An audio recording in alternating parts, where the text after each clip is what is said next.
Team India head coach Gautam Gambhir పంతం నెగ్గించుకున్నాడు. సహాయ కోచ్లుగా తనకు నచ్చిన వారిని తీసుకునేలా బీసీసీఐపై ఒత్తిడి తెచ్చాడు. దీంతో అతడు సూచించిన అభిషేక్ నయ్యర్, టెంట్ డస్కట్లనే టీమిండియా సహాయ కోచ్లుగా నియమించాలని బీసీసీఐ అంగీకరించినట్లు సమాచారం. దీనిపై అధికారిక ప్రకటన ఒకటే రావాల్సి ఉంది. కాగా శ్రీలంక పర్యటనతో కోచింగ్ ప్రస్థానాన్ని గంభీర్ ప్రారంభించుకున్నాడు. పర్యటనకు బయలుదేరే ముందు అతను మీడియా సమావేశం ఏర్పాటు చేయనట్లు తెలుస్తుంది. శ్రీలంక పర్యటనతో టీమిండియా హెడ్ కోచ్గా గంభీర్ ప్రస్థానం షురూ కానుంది. ఈ నెల 27 నుంచి టీ20 సిరీస్ అయితే ప్రారంభం కానుంది. ఆ తర్వాత 3 మ్యాచ్ల వన్డే సిరీస్ కూడా జరగనుంది. పల్లెకలే వేదికగా టీ20 సిరీస్ జరగనుంది. కొలంబో వేదికగా వన్డే సిరీస్ జరగనుంది. అయితే టీమిండియా హెడ్ కోచ్గా గంభీర్ పేరును బీసీసీఐ జూలై 9న ప్రకటించింది. సుమారు 2 వారాలు కావస్తున్న కోచింగ్ స్టాఫ్ను మాత్రం ఇప్పటికీ ఖరారు చేయలేదు. గౌతమ్ గంభీర్ సుమారు 6 పేరు ప్రతిపాదించగా బీసీసీఐ ఇంకా నిర్ణయం తీసుకోలేదు.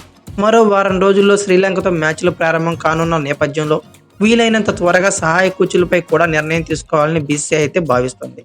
తొలుత స్వదేశీ కోచ్లను తీసుకోవాలని బీసీసీఐ భావించింది. కానీ ప్రస్తుత పరిస్థితుల్లో గంభీర్ సూచించిన వారినే తీసుకునేందుకు మొగ్గు చూపుతుందని సమాచారం.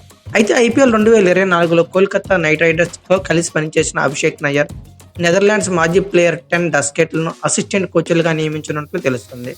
అయితే ఇందులో ఒకరు బ్యాటింగ్ కోచ్గా ఉండనున్నారు. ఇదే సమయంలో ఫీల్డింగ్, బౌలింగ్ కోచ్ల విషయంపై కూడా బీసీసీఐ సమాలోచనలు జరుపుతోంది.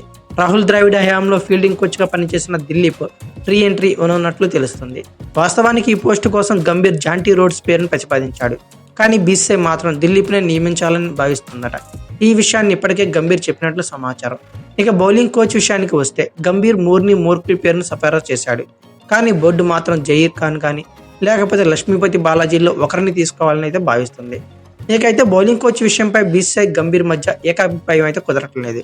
కానీ గంభీర్తో లక్నో సూపర్ జైంట్స్ తరఫున 2 ఏళ్లు పనిచేసిన మోర్కెల్ భారత బౌలింగ్ కోచ్గా నియమితులయ్యే అవకాశాలు కనిపిస్తున్నాయి. దీనిపై అధికారిక ప్రకటన కూడా రావాల్సి ఉంది. ఇదంతా 2 రోజుల్లో తేలిపోనుంది.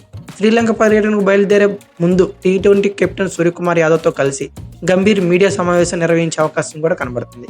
కోచ్గా గంభీర్కు రెగ్యులర్ కెప్టెన్గా సూర్యకుమార్ యాదవ్కి ఇదే తొలి సిరీస్ అయితే కావడం గమనార్హమని చెప్పవచ్చు. జూలై 27, జూలై 28 అలాగే జూలై 30 తేదీల్లో టీ20 సిరీస్ కానీ 3 టీ20లు జరగనున్నాయి. ఆగస్టు 2, ఆగస్టు 4, ఆగస్టు 7 తేదీల్లో 3 వన్డేలు కానీ 3 వన్డేల సిరీస్ అయితే జరగనుంది. ఈ వీడియో కనుక మీకు నచ్చినట్లయితే like, share, comment plus subscribe చేసుకోండి. అలాగే పక్కనే ఉన్న బెల్ ఐకాన్ నొక్కడం మాత్రం మర్చిపోకండి. Thank you for watching. Have a nice day.